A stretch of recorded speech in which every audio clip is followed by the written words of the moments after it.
지식재산가 세상 이야기를 전해드리는 방구석 유튜버 김기환 TV. 네, 안녕하세요. 김기환 TV의 김기환입니다. 그 AI와 지식재산에 대해서 계속해서 이제 소개를 해드리고 있는데, AI가 발전해서 가장 이제 수혜를 볼 수 있는 부분이 AI 물류, 뭐 운전, 뭐 운반, 뭐 자율주행, 이런 것까지 다 연결이 돼요. 이게 가장 현실적이다. 그죠? 가장 수혜를 볼 수 있고 가장 이제 가까이 와 있다. 얘기를 들었는데. 자율주행도 사실 가까이 와 있습니다. 이 오토파일럿이라는 기능이 굉장히 잘 되어 있어서 이걸 기반으로 테슬라가 큰 성장을 했는데, 문제는 얼마만큼 안전하냐. 안전하냐. 잊혀질 때쯤 되면 자율주행 기능 켜놓고 뭐 하다가 사고 나고 다치고 이런 일이 많아요. 이거 어떻게 극복할 거냐.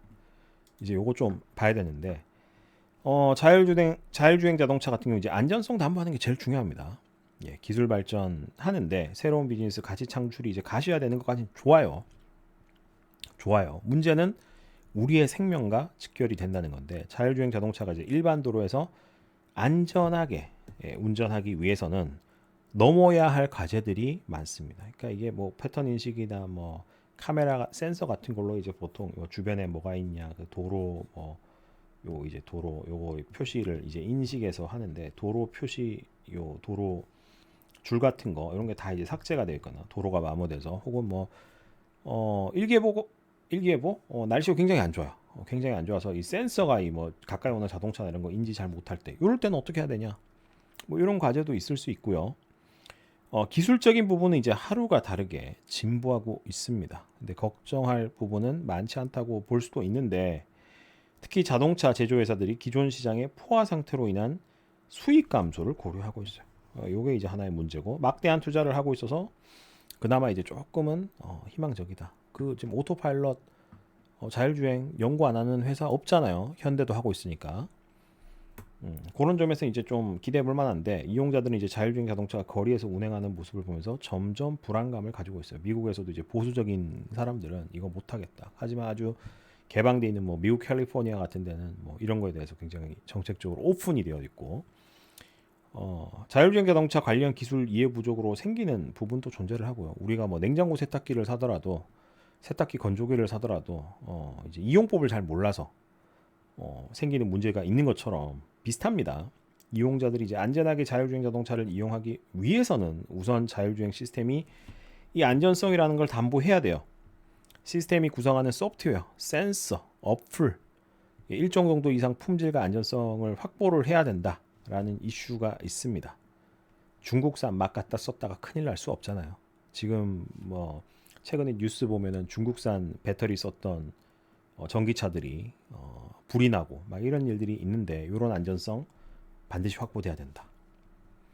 요 이제 완전 자율주행을 위한 도전이 필요합니다. 그러니까 보시는 것처럼 우리 이커머스 시대에 살고 있어요. 저도 이커머스 플랫폼 회사를 다니고 있고, 보시는 것처럼 현실이 이래요. 근데 이건 언제까지 사람이 다 할 거냐? 그거 아니지 않습니까? 사람이 운송 다 할 거고. 예. 특히 일본 같은 데는 고령화, 저출산 등으로, 이건 한국도 마찬가지죠. 노동력 부족 문제 굉장히 심합니다. 예, 우리나라도 마찬가지고요. 특히 이제 택시 운전기사, 택배 배달기사, 트럭기사, 우편물 배달 이런 거 힘들어요. 그리고 이제 인터넷 쇼핑 급증하고 있다. 이커머스 얘기 말씀드렸는데, 이제 오프라인에서 물건을 다 사는, 여전히 물건을 오프라인에서 다 사고 장도 오프라인에서 다 보고 이런 분이 이제 거의 없으세요. 거의 없으세요. 온라인으로 다 시키고, 무거운 쌀, 생수 이런 거 당연히 온라인으로 시키고. 그러니까 택배회사 우편물 배달 관련 분야는 심각한 구인난에 직면해 있다. 운전자 부족 문제 해결, 이것도 심하고, 우리나라 당장 인서울에 택시 기사가 부족하다고 하잖아. 그런 문제, 인공지능 AI 도입이 가장 적극적으로 시도되고 있어요. 사람을 대처할 수 있는 분야이자 실제로 인력난을 해결하기 위한 솔루션으로 AI가 각광을 받고 있기 때문이죠. 일본에서는 이제 다양한 형태의 자율주행 자동차 실용화가 시도되고 있는데, 이제 2019년 3월 같은 경우는 동경 시내 이제 우체국에서 자율주행 자동차 레벨 4 실험 운전이 시행이 됐었습니다. 운전대는 있지만 웬간하면 차가 다 알아서 운전할 수 있는 수준을 레벨 4라고 이해하시면 되고요. 자율주행 자동차로 우편물을 배송하는 실험을 두 가지 형태로 실시했는데, 일단 첫 번째가 동경 우체국에서 신동경 우체국까지 우편물을 싣고 운전자가 감시하는 상황에서 자율주행으로 레벨 3의 단계로 이렇게 A에서 B, 이제 셔틀이죠. 우편물 셔틀 정도 한 거. 두 번째는 신동경 우체국 국내 도로에서 운전자가 탑승하지 않고 레벨 4로. 예, 그러니까 요 영역 안에서는 요 안에서도 이제 이 부서나 물류 이 루트가 굉장히 많이 있나 봐요. 이 안에 차가 이렇게 돌면서 이 셔틀 이 영역 안에서 셔틀, 여기는 이제 도로 위에서 셔틀, 요런 테스트를 했습니다. 요런 이제 시도를 계속해서 하고 있다. 사람이 얼마나 부족하면 저러겠습니까? 예. 자율주행 자동차 실험에도 이제 손해보험 회사도 참여하고 있고, 이제 결국은 우리나라가 운전을 하려면 뭐 해야 돼요? 자동차 보험 들어야 되잖아요. 자동차 보험 들어야 되는데, 자율주행 자동차 사고 났을 때 보험회사 이거 어떻게 해야 되냐? 어디까지 감당해야 되냐? 보험 이거 뭐 과거 히스토리가 없는데, 그러니까 우리가 사고 낸 이력이 있으면 보험료가 이렇게 띄잖아요. 그것처럼 과거 이제 히스토리를 보고 이런 보험료 산출을 하는데, 지금 그게 없어요. 그러니까 보험회사도 이거 골치 아프고, 야 100만 원 받아야 돼, 200만 원 받아야 돼, 1000만 원 받아야 돼. 그래서 이제 이런 테스트에 참여를 하고 있다.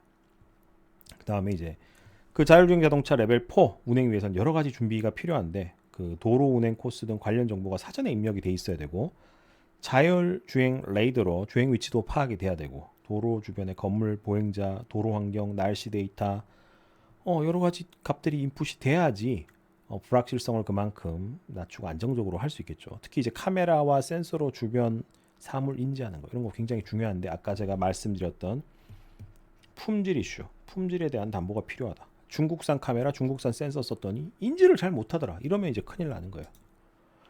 예, 그래서 이번 시간에는 AI 물류에 이어서 안전한 자율주행을 위한 어떤 테스트들이 이루어지고 있는지, 그리고 이제 안전한 자율주행이 왜 필요한지 이 부분을 좀 살펴봤습니다. 궁극적으로 기승전, 인건비,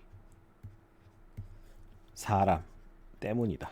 단순 노동인데 비싸게 이 일을 사람을 굉장히 비싸게 사람을 쓰기 위해서는 수요가 이제 공급자가 없다 보니까 쓸 수밖에 없는데, 어쨌든 그 문제를 현실적으로 이제 해결할 수 있는 경우는 결국 이제 사람을 대체할 수 있는 AI다. 그리고 단순 업무이기 때문에 AI를 좀 그나마 빨리 적용할 수 있는 분야라고 보고 있다. 다만 이 안전한 자율주행을 위한 여러 가지 과제들이 있고, 특히 이제 들어가는 센서들에 대한 품질,